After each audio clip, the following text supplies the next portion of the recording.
Lamentation, chapitre 1. Et quoi?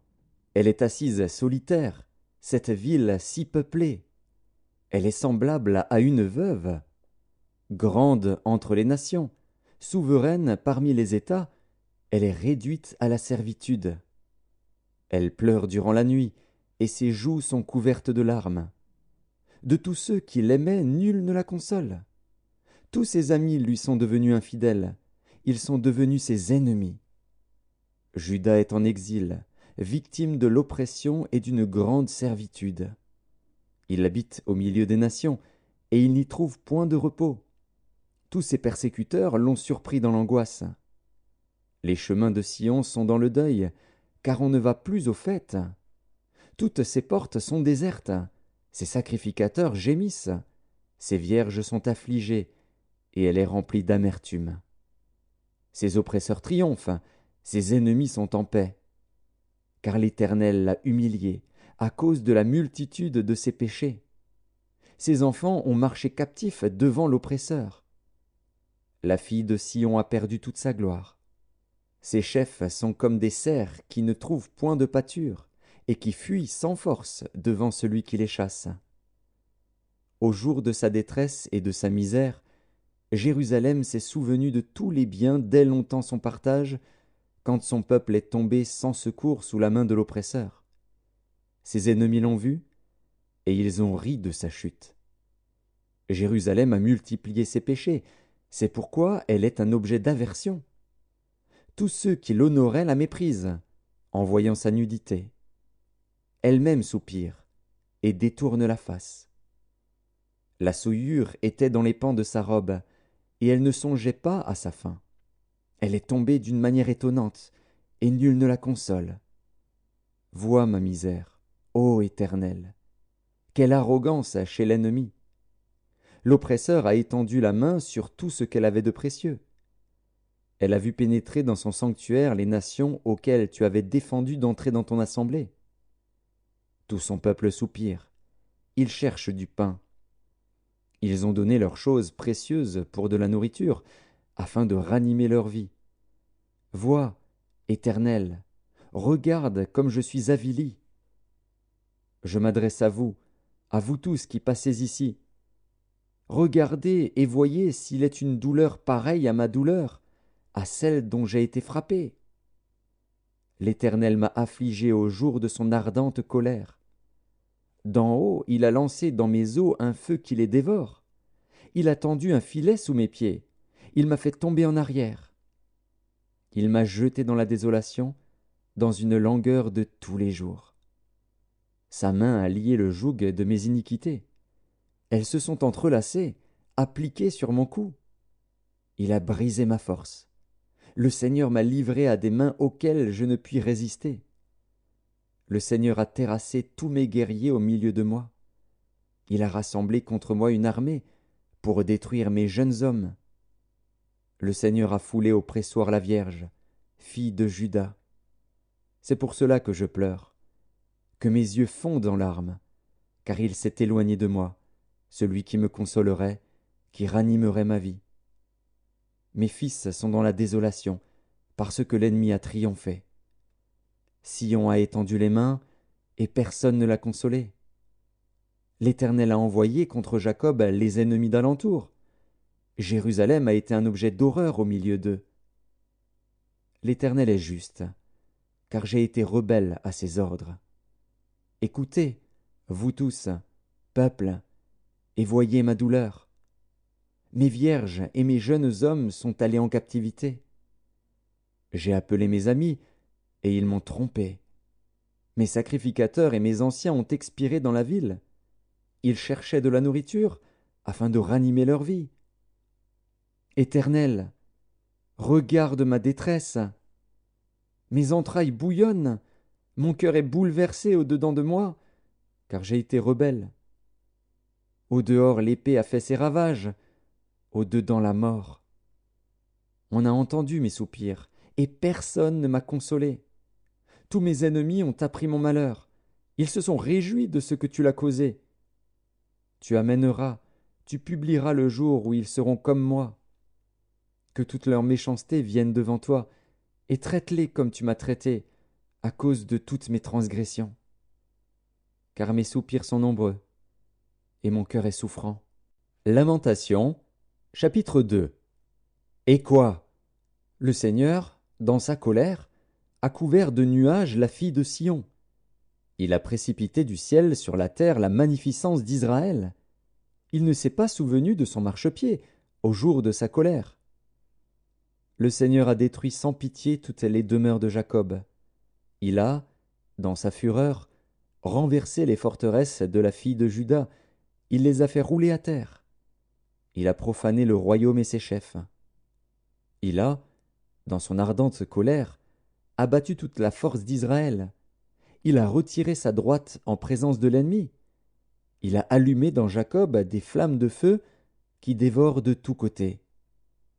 Il a tendu son arc comme un ennemi. Sa droite s'est dressée comme celle d'un assaillant. Il a fait périr tout ce qui plaisait au regard. Il a répandu sa fureur comme un feu sur la tente de la fille de Sion. Le Seigneur a été comme un ennemi. Il a dévoré Israël. Il a dévoré tous ses palais. Il a détruit ses forteresses. Il a rempli la fille de Juda de plaintes et de gémissements. Il a dévasté sa tente comme un jardin. Il a détruit le lieu de son assemblée. L'Éternel a fait oublier en Sion les fêtes et le sabbat, et, dans sa violente colère, il a rejeté le roi et le sacrificateur. Le Seigneur a dédaigné son autel, repoussé son sanctuaire. Il a livré entre les mains de l'ennemi les murs des palais de Sion. Les cris ont retenti dans la maison de l'Éternel, comme en un jour de fête. L'Éternel avait résolu de détruire les murs de la fille de Sion. Il a tendu le cordeau, il n'a pas retiré sa main sans les avoir anéantis. Il a plongé dans le deuil remparts et murailles, qui n'offrent plus ensemble qu'une triste ruine. Ses portes sont enfoncées dans la terre. Il en a détruit, rompu les barres. Son roi et ses chefs sont parmi les nations. Il n'y a plus de loi. Même les prophètes ne reçoivent aucune vision de l'Éternel.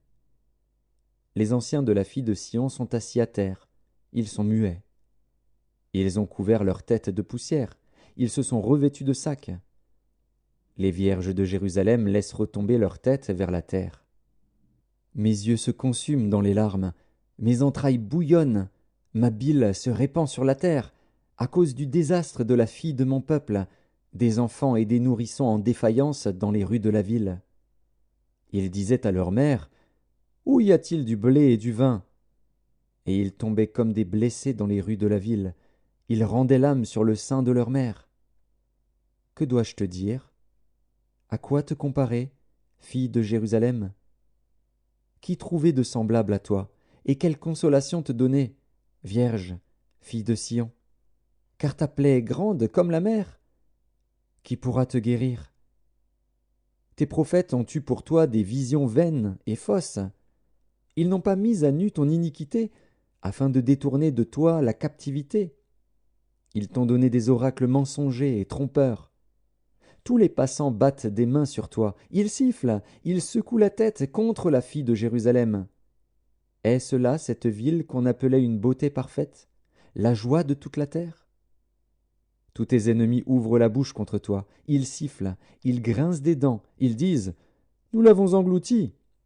C'est bien le jour que nous attendions, nous l'avons atteint, nous le voyons. » L'Éternel a exécuté ce qu'il avait résolu.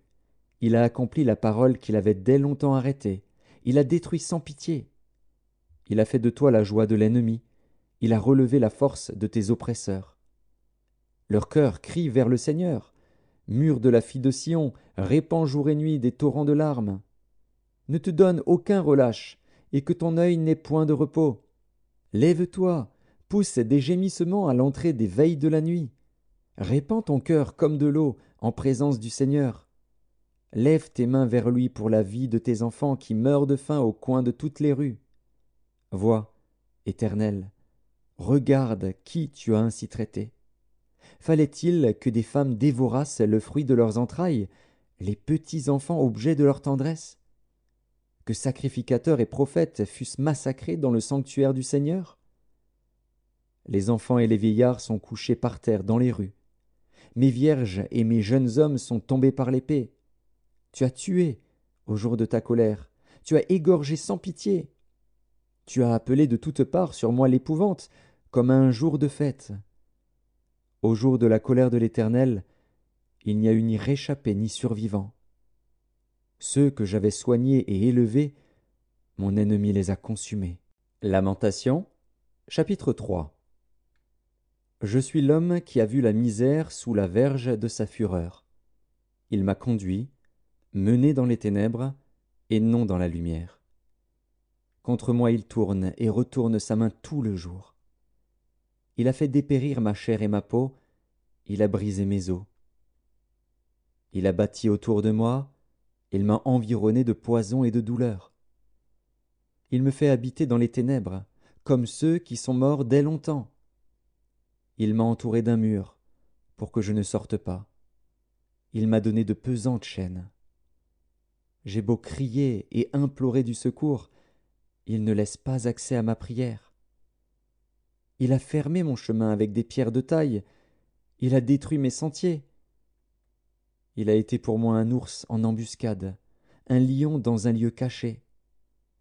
Il a détourné mes voies, il m'a déchiré, il m'a jeté dans la désolation. Il a tendu son arc, et il m'a placé comme un but pour sa flèche. Il a fait entrer dans mes reins les traits de son carquois. Je suis pour tout mon peuple un objet de raillerie, chaque jour l'objet de leurs chansons. Il m'a rassasié d'amertume, il m'a enivré d'absinthe. Il a brisé mes dents avec des cailloux, il m'a couvert de cendres. Tu m'as enlevé la paix. Je ne connais plus le bonheur. Et j'ai dit, ma force est perdue, je n'ai plus d'espérance en l'Éternel. Quand je pense à ma détresse et à ma misère, à l'absinthe et au poison, quand mon âme s'en souvient, elle est abattue au-dedans de moi. Voici ce que je veux repasser en mon cœur, ce qui me donnera de l'espérance. Les bontés de l'Éternel ne sont pas épuisées. Ses compassions ne sont pas à leur terme. Elles se renouvellent chaque matin. Oh, que ta fidélité est grande! L'Éternel est mon partage, dit mon âme. C'est pourquoi je veux espérer en lui. L'Éternel a de la bonté pour qui espère en lui, pour l'âme qui le cherche. Il est bon d'attendre en silence le secours de l'Éternel. Il est bon pour l'homme de porter le joug dans sa jeunesse. Il se tiendra solitaire et silencieux, parce que l'Éternel le lui impose. Il mettra sa bouche dans la poussière, sans perdre toute espérance. Il présentera la joue à celui qui le frappe, il se rassasiera d'opprobre. Car le Seigneur ne rejette pas à toujours. Mais, lorsqu'il afflige, il a compassion selon sa grande miséricorde. Car ce n'est pas volontiers qu'il humilie et qu'il afflige les enfants des hommes.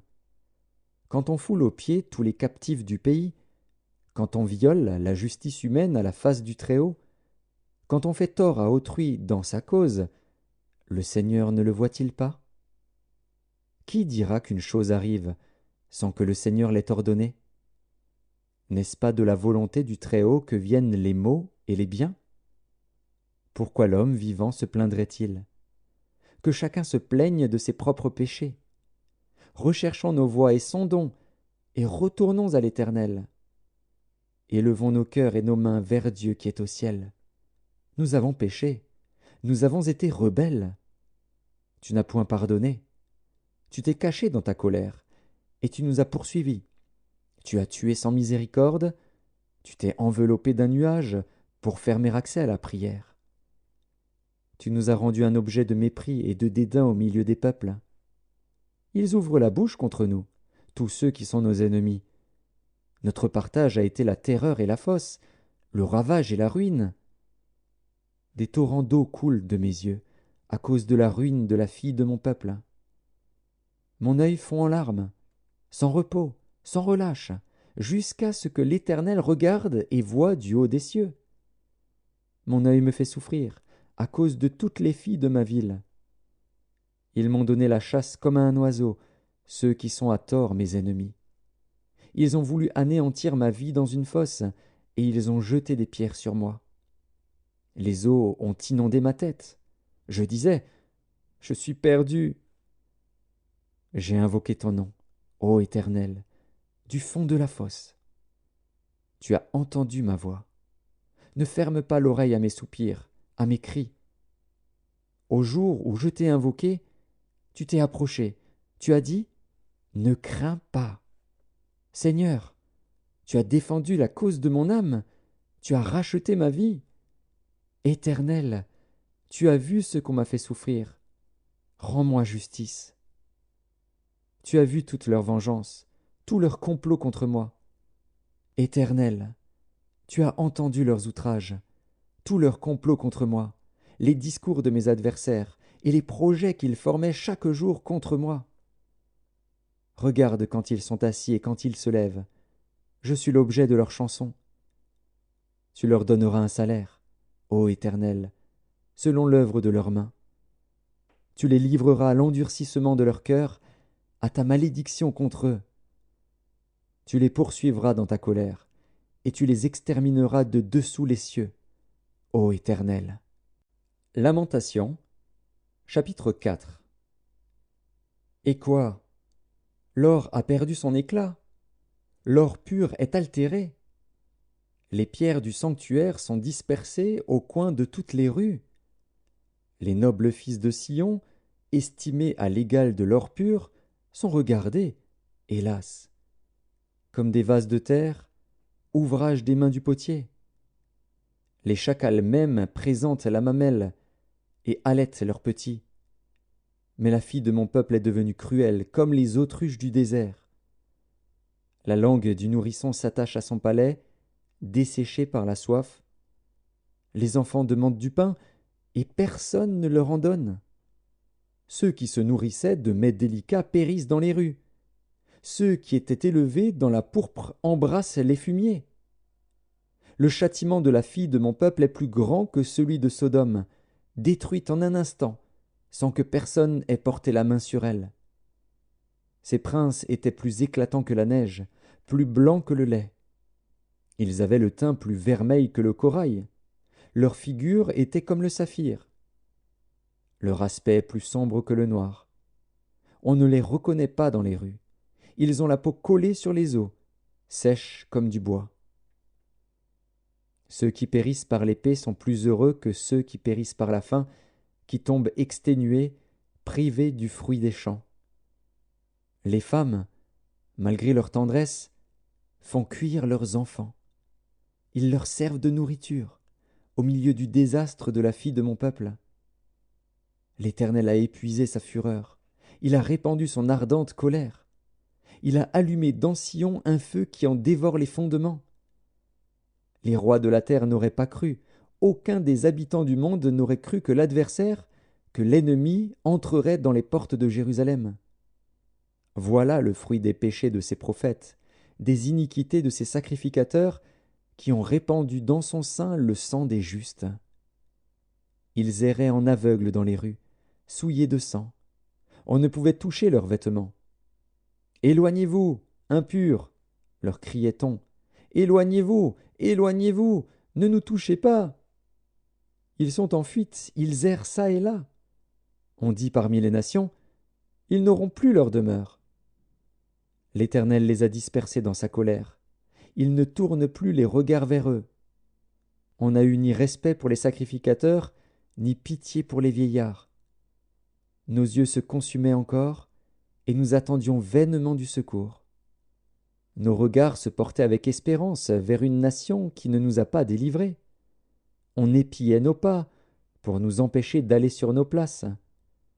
Notre fin s'approchait. Nos jours étaient accomplis. Notre fin est arrivée. Nos persécuteurs étaient plus légers que les aigles du ciel. Ils nous ont poursuivis sur les montagnes. Ils nous ont dressé des embûches dans le désert. Celui qui nous faisait respirer, loin de l'Éternel, a été pris dans leur fosse. Lui de qui nous disions, nous vivrons sous son ombre parmi les nations.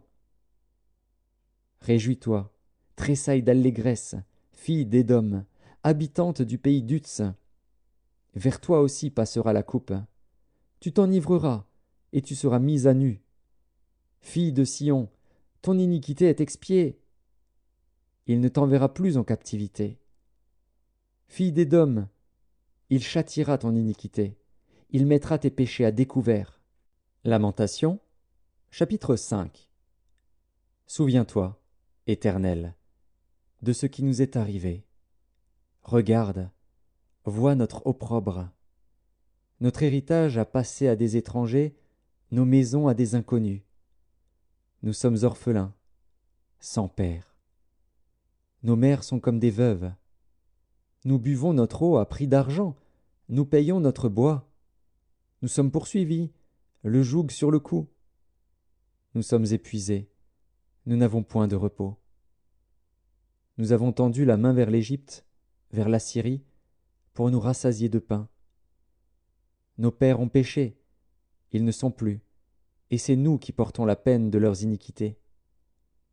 Des esclaves dominent sur nous, et personne ne nous délivre de leurs mains.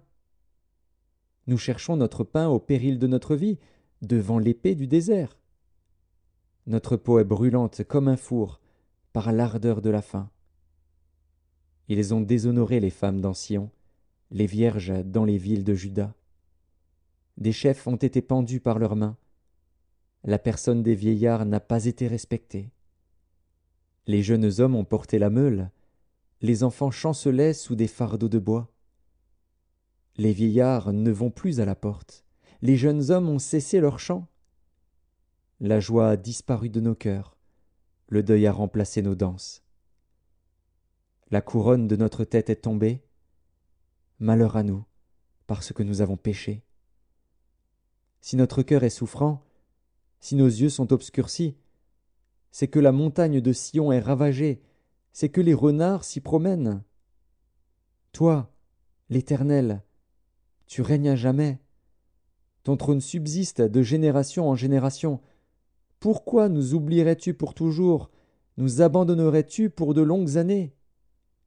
Fais-nous revenir vers toi, ô Éternel, et nous reviendrons.